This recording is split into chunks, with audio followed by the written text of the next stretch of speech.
Ladies and gentlemen, good morning. It is another fine Sunday here in Kisumu. The weather today is terrific. It rained the entire night. I don't know where you're watching this particular video from. It is my hope that it's going to find you guys in good health. On Friday, Raila Odinga and Mombasa Governor Ali Hassan Joho hammered a deal between Abdulswamad Nassir and businessman Suleiman Shahbal.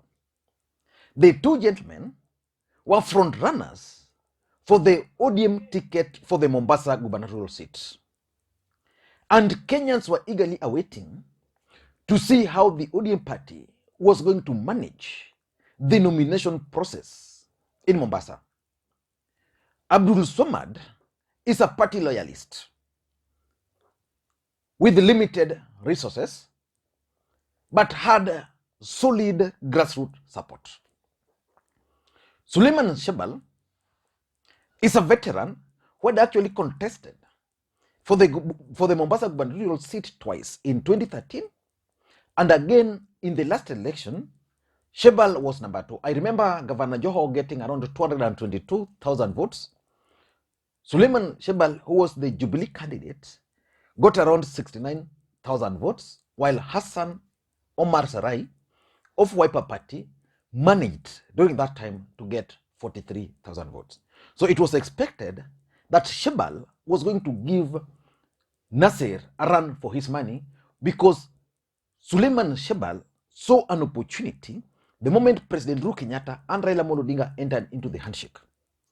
And he took advantage of that opportunity and went to Joho and had a handshake. And from that moment, Suleiman Shahbal became very close to Hassan Joho. He also became very close to Raila Odinga. The truth of the matter is that anybody who wanted to become the governor for Mombasa had to have the blessings of Hassan Joho. I'm saying this because Hassan Joho is not running again.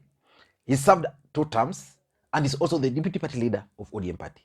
As we speak today, ODM party is still the dominant party in Mombasa. So Raila Odinga and Hassan Joho saw it fit to hammer a deal between these two gentlemen.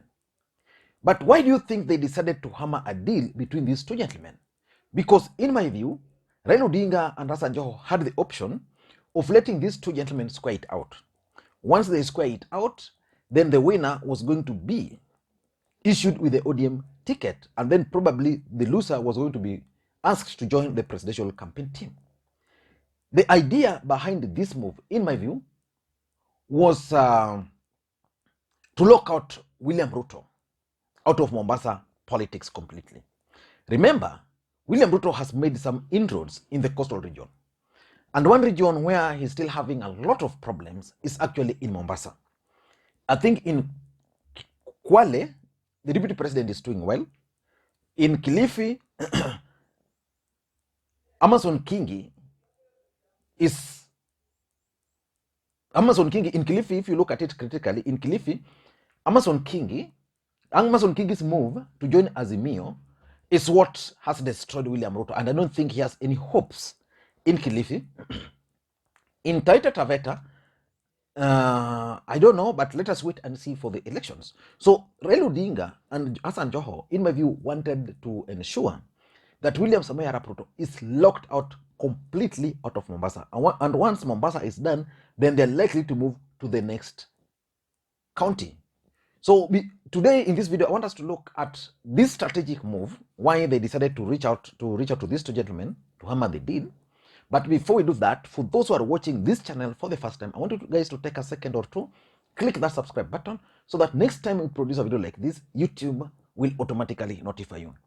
And to the subscribers, I want to continue. Thank you guys for your continued support, because without that support, this channel cannot be where it is.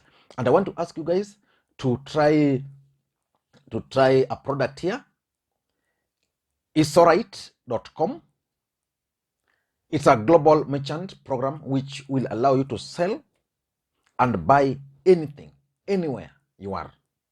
So just go to their website, isorite.com, for more information. Now, why do you think Hassan Joho and Raila Odinga decided to hammer a deal between these two gentlemen? If anything, Mombasa is an ODM zone. Whoever was going to be given the ODM ticket was going to win. You know, ODM party has different methods of nomination. The first one is direct ticket, where like if you don't have an opponent, then you are issued with a direct ticket. Or if they think that you don't really deserve to go through a long process, then you are issued with a direct ticket. Then they have the consensus where aspirants agree that here so and so is popular, so he's the guy who is going to be given the ticket, like what happened in Homa Bay.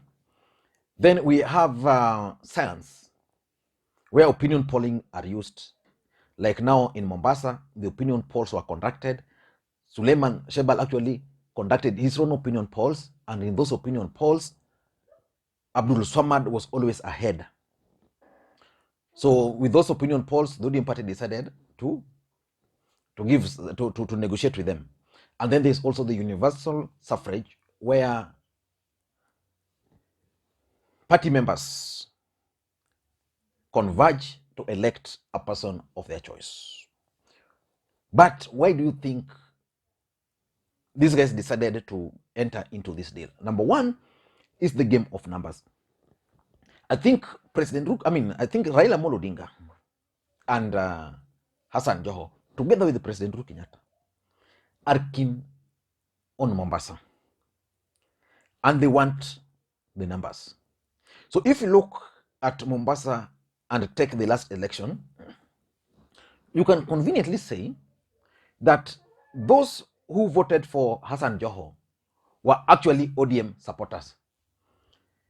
And you can also conclude that those who voted for Shahbal were actually Jubilee supporters.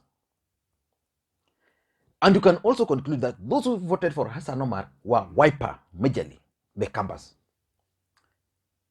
So if you go further, those who voted for Shahbal were actually Kikuyus in Mombasa, and a bit of Kalenjins.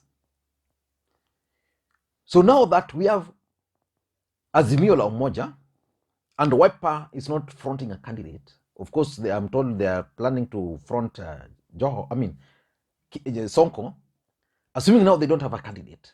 So you are going to assume that those who voted for Hassan Omar, the Wiper, most of them will now vote for the Azimio candidate. Then you'll also assume that majority of those who voted for Shahbal, who are Kikuyus, are also likely to vote for Abdulswamad. So they're looking at an overwhelming majority. So that's why they want these guys to talk. So that's number one. Number two, I also strongly believe that what Raila Odinga and President Uhuru Kenyatta and to some extent Hassan Joho don't want in Mombasa is a fallout. Any fallout between Shahbal and Joho and their supporters was going to lead to either voter apathy, they were going to lead to rebellion, and some of these guys were going to decide, like if Abdulswamad was not given the ticket, his supporters are going to support Hassan Omar, for example. Or if Shahbal was not going to be given a ticket in a free and fair contest and a fallout emerged, then they were going to vote for Hassan Omar. So this is something which these guys are trying to avoid. Because you remember, Mombasa is strategic for these guys. There's the port of Mombasa, there's the SGR, which I think, in my view, Raila Odinga intends to use to win back the support of the entire coastal region. Like there's the issue of the port.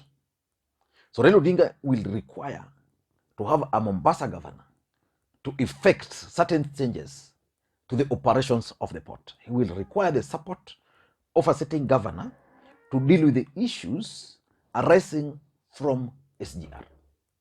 So they don't want a situation where Raila Odinga will be a president and then the governor of Mombasa specifically is someone from a different political party. So they just want to avert any possible fallout. Number three is political campaign financing. If you look at Shahbal, and you look at Abdulswamad, the two gentlemen are fit to lead Mombasa, in my view. Of course, even Hassan Omar, they are fit to lead Mombasa. Shahbal has the money. So it means if they were to go up to the ballot, they were going to spend millions and millions, and already they've done that. Yeah. So I think what Raila and Joho and Abdulswamad have agreed to is that let us fund the campaign of Abdulswamad. Then once that campaign is done and dusted,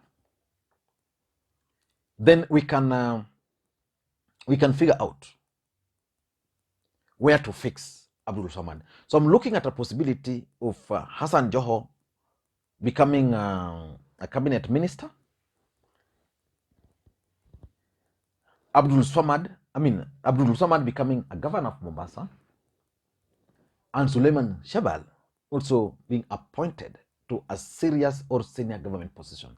If not a cabinet secretary, then chief administrative secretary.